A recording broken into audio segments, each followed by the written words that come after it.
All right, let's do this. We're diving deep into resisting tyranny today.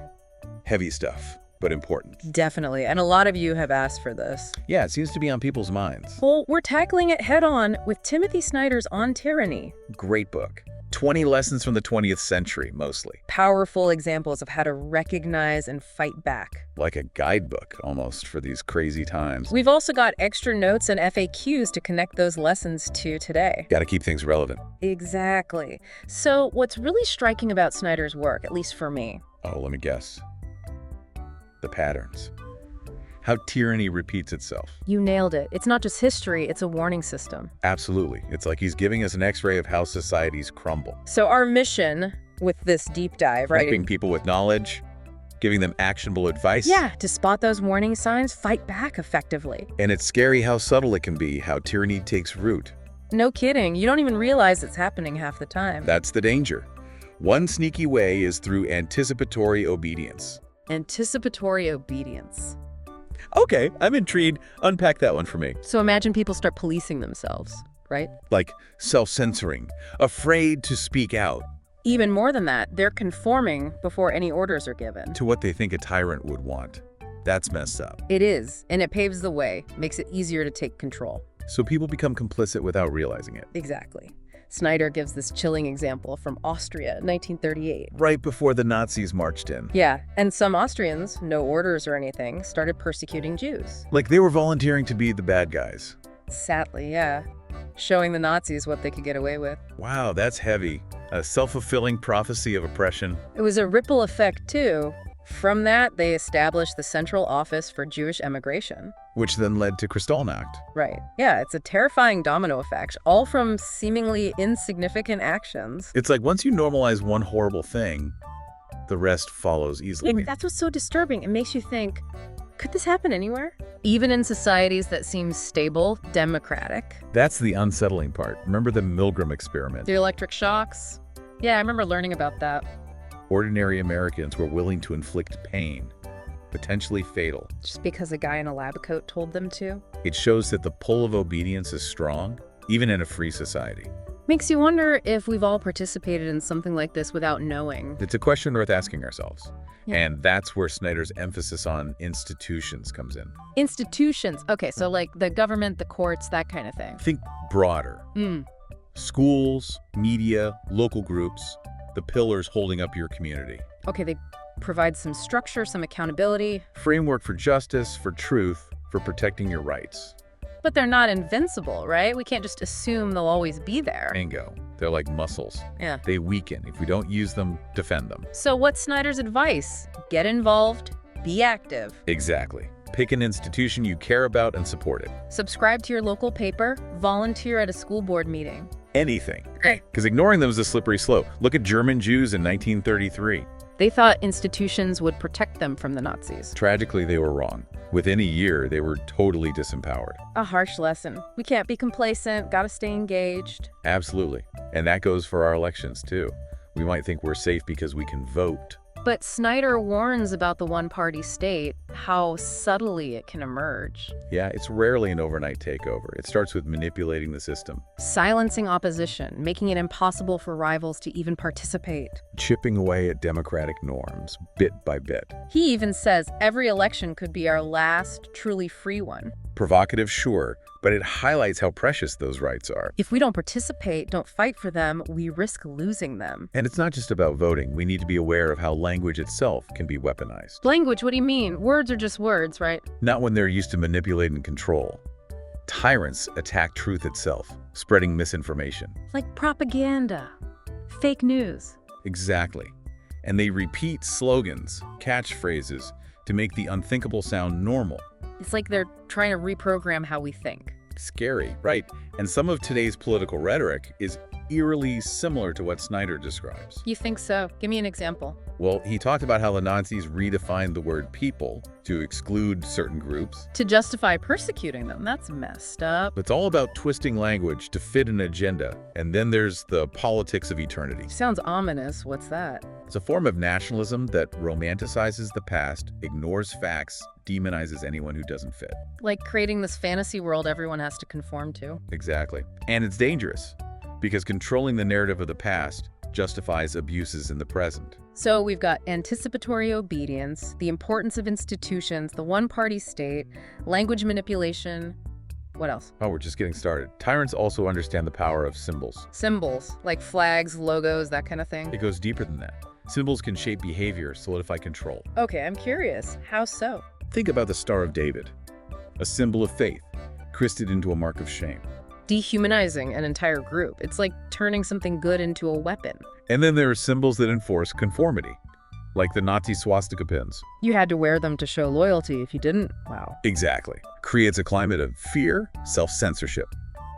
Snyder tells this story about a greengrocer in Czechoslovakia. Under communist rule, right. Yeah, and the guy displayed the communist slogan, not because he believed it. But because he didn't want trouble, just going along to get by. It shows how widespread symbolic conformity creates this illusion of support. So even if people don't buy into it, the pressure to conform is overwhelming. It makes resistance seem impossible. Like, what's the point? Everyone else is doing it. This is heavy stuff. Okay, so we've covered a lot of ground here. The dangers, the historical context. But is there hope? Can we actually do anything to resist all this? Absolutely. And that's what's great about Snyder. He doesn't just warn us, he gives us tools to fight back. A toolbox for resistance. Okay, I'm ready to fill mine up. What's he got? We'll get into the specifics next time.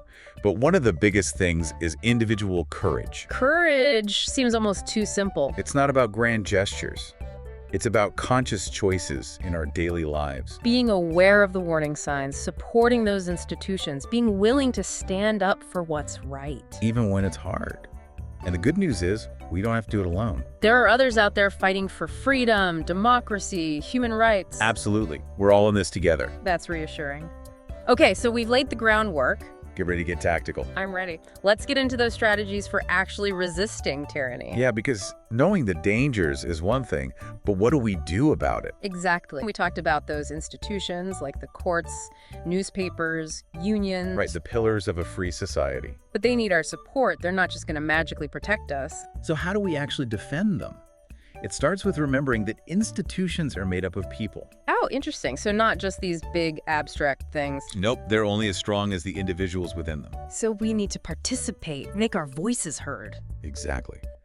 Snyder gives some concrete actions, like subscribing to your local paper, going to town hall meetings. Writing to your elected officials, even. It's about showing up, holding those in power accountable. Being active participants in democracy, not just passive observers. Right. And then there's this idea of professional ethics that Snyder brings up. Professional ethics. I'm not sure I follow. He's talking about those in positions of authority, you know. Like lawyers, judges, doctors, journalists. Yeah, they have a responsibility to uphold truth and justice. Because they're the ones shaping society, setting the example. Exactly. But what happens when they abandon their ethics? History gives us some scary answers.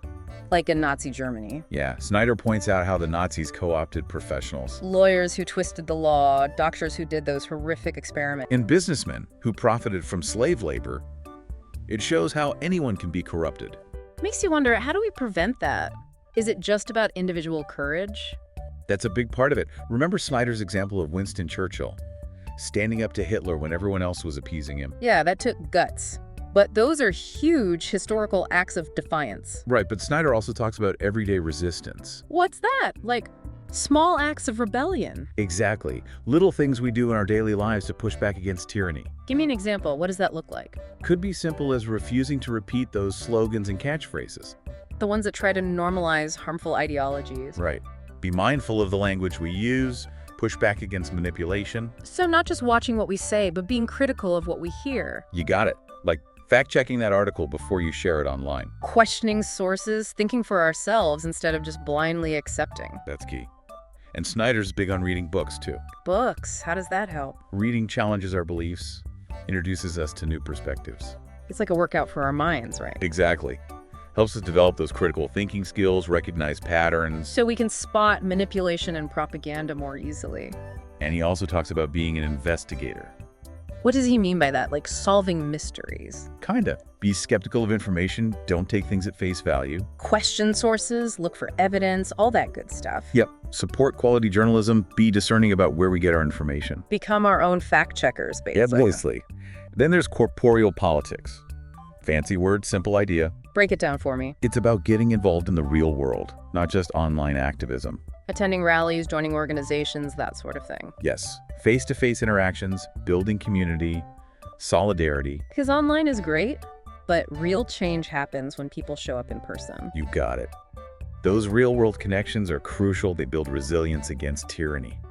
And this next one's a bit counterintuitive. Snyder talks about having a private life. Yeah, that might seem strange, but it's about creating spaces where we can think freely. Away from the constant bombardment of information and propaganda. Exactly. To develop our own values, recharge, connect with ourselves. So we can act with courage and conviction in the public sphere. That's the idea. A strong inner life makes us less susceptible to manipulation. And then there's contributing to good causes, putting our values into action. Donating to organizations we believe in, volunteering our time, helping our communities. Making the world a better place, one good deed at a time. And that's how we build a society where tyranny is less likely to take hold. Okay, so lots of actions. Supporting institutions, being mindful of language, reading, investigating, getting involved, having a private life, doing good. But what's the overall goal? It all comes down to what Snyder says in his final lesson.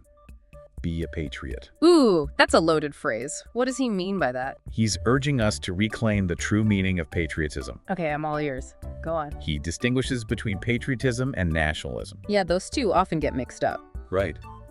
Patriotism, for Snyder, is loving your country and working to make it better. Serving your country, not just blindly following orders. Exactly. It's about holding our leaders accountable to our nation's highest ideals. So it's critical, engaged, not just blind loyalty. Right.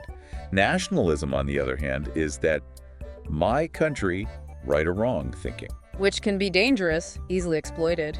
Absolutely. True patriotism is loving your country enough to fight for what's right. Even when it's hard, when it means challenging the status quo. That's what it takes. So the question for all of us is, what does it mean to be a patriot in the 21st century?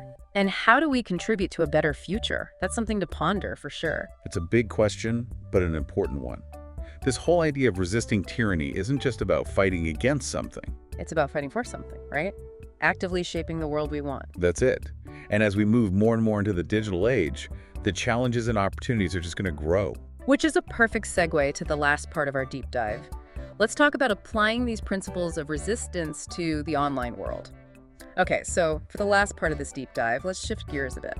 From the real world to the virtual world. Exactly. All this tyranny stuff, does it apply online too? This whole techno-authoritarianism thing? Oh, it's real, Ryan. And Snyder doesn't shy away from it. So the internet, social media, they can be used for good or for evil. Definitely a double-edged sword. He sees the potential for liberation, but also for control. It's kind of mind-blowing, right? Something that connects us can also be used against us. One of the biggest dangers he talks about is misinformation. Oh yeah, fake news, conspiracy theories, all that stuff. It spreads like wildfire online and can have real-world consequences. People get sucked into echo chambers, filter bubbles. They only see what confirms their beliefs. And it makes reasoned discussion almost impossible. We're losing our ability to even disagree respectfully. Snyder argues that this flood of misinformation just erodes critical thinking. Makes it harder to tell what's true and what's not. And that's a perfect breeding ground for tyranny. Confusion, distrust, it's all they need. So what do we do? How do we navigate this digital minefield? Snyder gives some practical advice. First, be mindful of our own online behavior. So think before we share. Don't just react emotionally. Exactly. Take a moment to verify sources, consider different perspectives. Be critical thinkers, basically. Yes. Don't just consume information, question it. And then there's protecting our online privacy. Strong passwords, being careful what we share on social media, all that. And tools like VPNs. These are simple steps, but they can make a big difference. I gotta admit, I'm not always that careful. It seems a bit paranoid, you know? It's not about being paranoid, it's about awareness.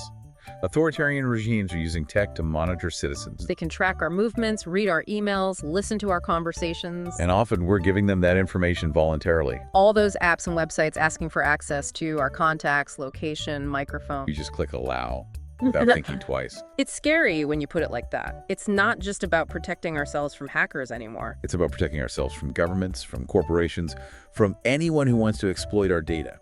Okay, that's a sobering thought. So, being mindful online, protecting our privacy, What else? Supporting organizations fighting for digital rights? Like the Electronic Frontier Foundation, the ACLU, those groups. Yeah. They're pushing back against government surveillance, corporate overreach. So it's a collective effort. We need these groups fighting on the front lines. Absolutely. This isn't just an individual battle.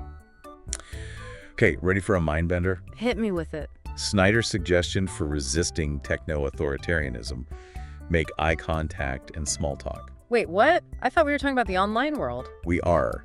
But he's reminding us of the importance of real human connection.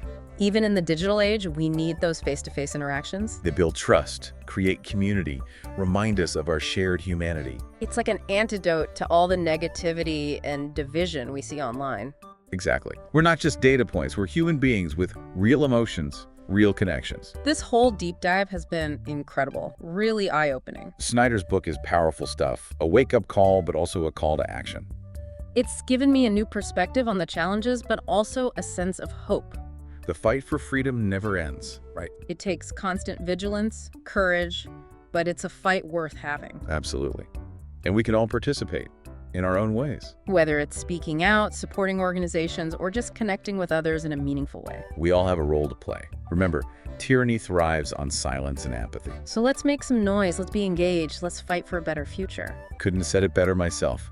This conversation has been truly inspiring. If you're listening, do yourself a favor and check out Timothy Snyder's On Tyranny.